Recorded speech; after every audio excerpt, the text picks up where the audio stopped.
من 6 عضو خانواده ام را از دست دادم. نجات بخشان فقط یک دخترم را از زیر ویرانه ها بیرون آوردند که حالا در شفاخانه است.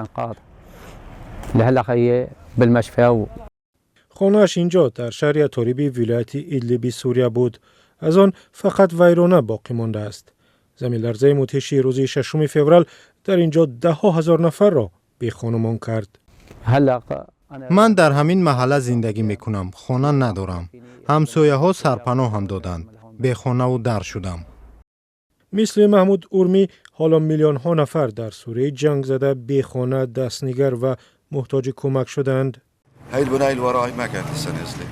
من میترسم به خانم برگردم زیرا دیوارهایش رخنه خوردند. میترسم که از هر تکانی فرو میریزد. حالا بی خانه هستم، در ماشین میخوابم. شب گذشته با دیگران در خیمه خوابیده بودم. در شمال سوریه که 12 سال باز گرفتار جنگ است، زمین لرزه هزاران نفر را کشت و محله های عظیم را به خاک یکسان کرد. سازمان ملل از جامعه جهانی خواست برای کمک به مردم سوریه تقریباً 400 میلیون دلار جمع آورند. برای امداد به سوریه تمام نهادهای سازمان ملل و شریکان آن جمع می‌آیند تا کمک‌های حیاتی برای 5 میلیون نفر از مردم سوریه را جمع آورند، از جمله برای سرپناه، درمان، غذا و محافظت آنها.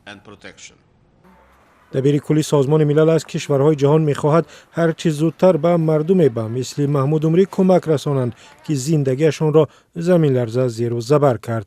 فلاکت مدهش که در ترکیه و سوریه تا کنون بیشتر از 50,000 نفر را کشته است.